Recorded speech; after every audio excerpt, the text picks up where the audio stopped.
Mother's Day pa man linggo.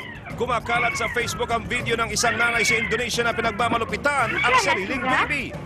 Agad itong umani ng batikos, pero paliwanag ng mga pulis. Noong nakaraang taon pa ito nangyari at matagal nang nakulong ang nanay. Huli naman sa CCTV ang pawalyang pagnanakaw na ito sa Amerika. Lumapit lang ang lalaki sa customer ng gasolinahan para magpasindi ng sigarilyo. Maya-maya pa, nahablot na niya ang wallet ng customer. To the rescue naman ang mga babaeng empleyado ng gasolinahan. Inupuan nilang snatcher at tinali hanggang makarating ang mga pulis. Sa pool din sa CCTV ang pagkuyog ng mga empleyado ng supermarket sa isang magnanakaw. Tinangka kasi nitong magpuslit ng karne na isinilid sa loob ng kanyang pantalon. Malas lang niya. Napansin siya ng 17 anyos na bagger na dati palang nag-training para maging pulis. Oras ng rondahin natin ang mga balita. Metro Action, ngayon na!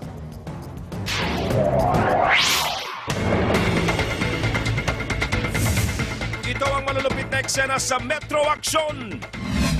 52 anyos na babae sa Caloocan, bugbog sarado sa kinakasama niya. Pero babae, pinagtakpan pa si lalaki. Pag kinulong niya yung asawa ko, magpapakulong na rin ako. Lolo, inundayan ang saksak ng kanyang tenant na lolo na rin. Biktima, nakaligtas dahil marunong daw ng self-defense. Isang opisyal ng Sige-Sige Sputnik Gang sa Bilibid, patay matapos barilin ng kakosa niya. Pagbaril sa gang member dahil nga ba sa agawan sa pwesto sa grupo? At MMDA, nagdagdag ng tauhan sa luneta para manita ng mga magyoyosi at magkakalat. Magandang hapon po. Ako si Martin Andanar, pansamantalang humalili kay Erwin Tulfo para sa Metro Action.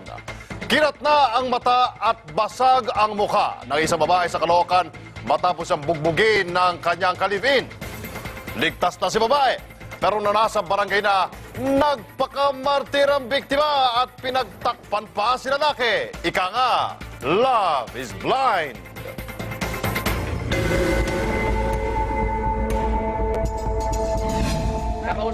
Duguan, bugbog sarado at di maimulat ang mga mata.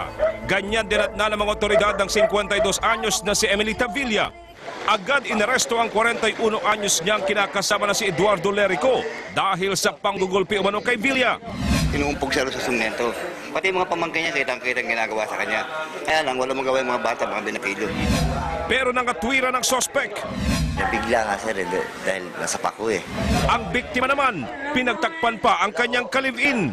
Sinapik lang po ako ng kamay niya. Hindi ako hinutog sa simento. Wala akong bakal na tapik ng kamay niya. Ibaw ang kamay ng lalaki, ibaw ang kamay ng babae. Kahit basag na ang mukha, hindi raw irereklamo ni Villa ang kinakasama.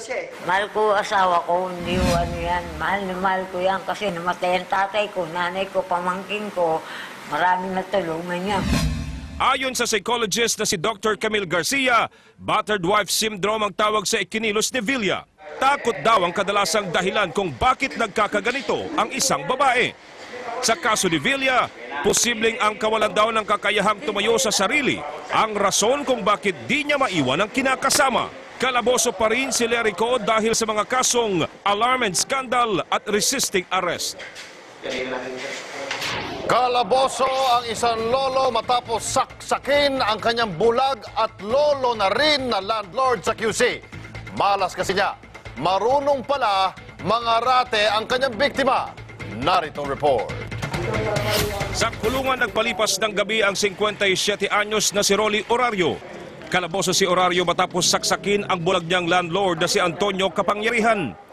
Kwento ng 82 anyos na si Mang Antonio, sinita niya si Honorio nang pakialaman umano nito ang metro ng tubig ng kanyang apartment sa QC.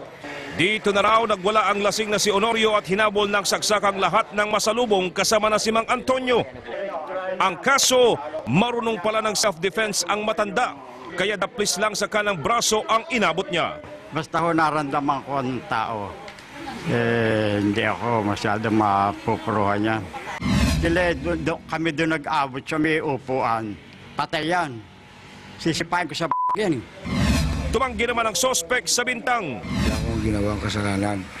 Clean up lang ako. Wala akong kutsilyo. Sinungaling yan. Kahit bulag yan, sinungaling. Kakasuhan ng frustrated homicide ang suspect. Papauwi na lang, nabundol pa ng motor ang 3 kahera ng isang mall sa Marcos Highway, Antipolo. Kinilala ang suspect na si Nilo Caburubias Jr., delivery boy ng fast food chain. Base sa investigasyon, biglang tumawid ang 3 biktima mula sa Center Island kaya hindi na nakapreno si Caburubias. Swerte namang minor injuries lang ang inabot ng mga biktima. Mayor na Sputnik Gang patay matapos barilin sa loob ng Bilibid. Agawan ang pwesto sa gang, motibo raw sa krimen. RMMDA magpapakalat na mas maraming tauhan sa Luneta para manita ng mga magyoyosi at magkakalat. Patay ang isang inmate matapos barilin ng sariling kakosa na Sputnik sa loob mismo ng maximum security compound sa Bilibid. Hinalan ng otoridad, planado ang krimen lalo't nangyari ito kung saan hindi mahagip ng CCTV. Yan ang Metro Action Report ni Mon Gualvez. Masama ang loob ni Salome matapos mapatay ang kapatid niya si Dionisio Amores sa loob ng New Bilibid Prison kahapon. 3 taon na lang sana at laya na si Amores matapos pagsisihan ng halos 30 taon ng kasong murder. Palaya na siya, tapos ganun pa ang nangyari. Agad umamin ng isang inmate sa pagpatay kay Amores. Naglalaro daw sila ng bilyar ni Amores nang biglang magkapikunan. Dito na rin nagpambuno ang dalawa. Saglit na naawat ang dalawa nang papatukan si Amores sa likod ng kanyang ulo. Isinugod pa raw si Amores sa ospital, pero natuluyan din kinalaunan. Hindi nila dapat tinayaan na magkaroon ng mga ganyan sa loob ng kulungan. Isa sa anggulong tinitignan ng mga otoridad ang pagiging mayor ni Amores sa Siga-Siga Sputnik Gang. Minsan may mga power struggle yan eh. Considering na yung namumuno sa kanila ngayon eh, lalaya na rin. Aminado ang NBP na problema pa rin nila mga naipasok na armas gaya ng mga patalim at paltik na naipuslit sa ilalim ng mga nakalipas na pamunuan. Dahil din daw ito sa maluwag na seguridad na umano'y pinaiiral noon. Giit ng Bucor, dinodoble na nilang seguridad sa kulungan para di maulit ang insidente. Mon Gualvez, News 5.